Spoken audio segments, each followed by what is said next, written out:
Fernando I, o Magno, rei de Leão e Castela, meu 29º avô, 12 vezes meu avô, bisavô de Dom Afonso Henriques, fez peregrinação a Santiago de Compostela com Dom Cisnando Davides, conde de Coimbra, meu 31º avô, 15 vezes meu avô, após a vitória em Coimbra, doando a seu fiel amigo, o condado conquistado. História dos meus mais antigos antepassados de quem muito me orgulho descender. Fernando I, o Magno, rei de Leão e Castela, nasceu em 1016 e morreu a 27 de dezembro de 1065. Era filho de Sancho III, o Grande, rei de Navarra e Castela, e de Múnia Maior, princesa herdeira de Castela, neto paterno de Garcia IV Sánchez, rei de Pamplona e de Ximena Fernandes, e neto materno de Sancho Garcia, conde soberano de Castela, e de Urraca Gomes. Fernando I, rei de Leão e Castela, cognominado o Grande ou o Magno, rei de Leão, conde soberano de Castela, reconquistou Coimbra a 25 de julho de 1064. Era filho de Sancho Garcês III, de Pamplona, Navarra, e da rainha Múnia Maior de Castela. Sua mãe herdou o condado soberano de Castela, e conquistou pela força das armas o reino de Leão, coroa da qual se tornou rei consorte pelo casamento com a irmã do rei Bermudo III de Leão, a rainha Sancha de Leão. Devido à partilha das terras castelhanas, a 1 de setembro de 1054 estalou a luta entre os irmãos Fernando I, o Magno, rei de Leão e Castela, e Garcia III de Navarra, rei de Pamplona, morrendo este último na Batalha de Atapuerca.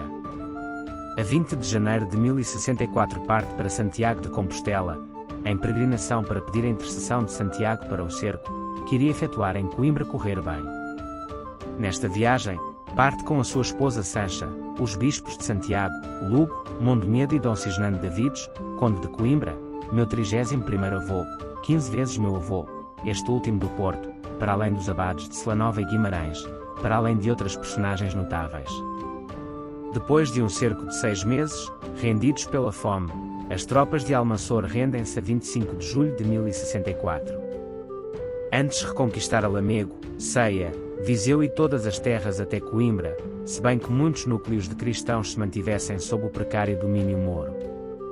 Por exemplo, Fernando I, o Magno, rei de Leão e Castela, foi abastecido pelos monges do Mosteiro de Lourvão, que portanto escapavam também ao domínio muçulmano, assim como Montemoro Velho, conquistado antes por Dom Gonçalo Trastamires.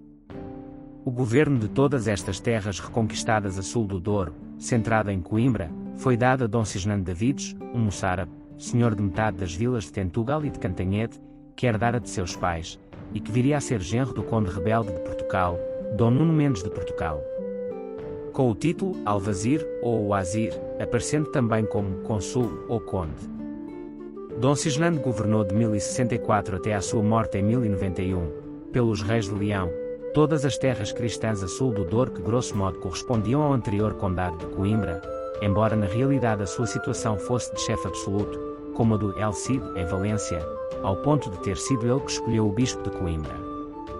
O seu território, limitado pelo Douro, o Mondego, a vertente sul da Serra da Estrela e o rio Coa, foi no seu tempo um verdadeiro estado independente da região de Portugal e da Galiza, que mais tarde haveria de ser doado ao conde Dom Henrique da Borgonha. O condado de Coimbra foi refundado em 871, quando o conde Dom Hermenegildo Guterres reconquistou a cidade aos mouros, e assim se manteve até à investida de Almanzor, que reconquistou toda esta região. O condado de Coimbra era então distinto do condado de Portugal, que a sul do Douro apenas incluía o território litoral, até à Feira. O conde Dom Henrique começou por receber o condado de Coimbra, e só depois teve o condado de Portugal. Dom Cisnando Davides está sepultado na Sé Velha de Coimbra e fez testamento em 1087, antes da investida cristã contra os muçulmanos, vindo a falecer muito mais tarde, a 25 de agosto de 1091. Depois desta vitória, Fernando I, o Magno, parte juntamente com Dom Cisnando para Santiago de Compostela, para agradecer o feito, tornando-se na primeira peregrinação a partir de terras portuguesas de que se tenha conhecimento por documentação histórica. Tal como fez seu pai, Fernando I, o Magno, rei de Leão e Castela, também dividiu o seu reino, à hora da morte. Assim, o seu primogênito, Sancho, herdou o reino principal, Castela.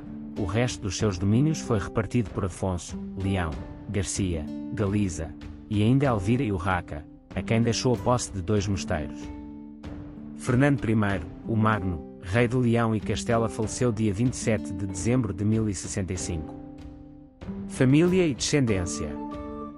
Fernando I, o Magno, casou com Sancha, infanta herdeira de Leão, minha 29ª avó, 13 vezes minha avó, filha de Afonso V de Leão e de sua primeira esposa Dona Elvira Mendes, Condessa Soberana de Portugal, de quem teve.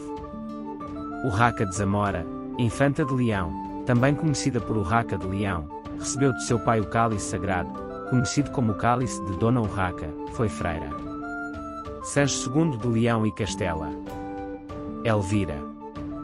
Afonso VI de Leão e Castela, meu 28º avô, 13 vezes meu avô, casou com Inês de Aquitaine, casou depois com Constança da Borgonha, minha 28ª avó, 6 vezes minha avó, casou também com Berta da Borgogne, e casou com Zaida Luega Isabel de Sevilha, minha 28ª avó, 4 vezes minha avó, depois casou com Dona Ximena Muniz, minha 28ª avó, 7 vezes minha avó, e finalmente casou com Senhora Desconhecida, minha 28ª avó, 11 vezes minha avó.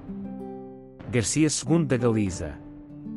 Fernando I, o Magno, teve ainda um filho de mãe desconhecida. Múnio Fernandes.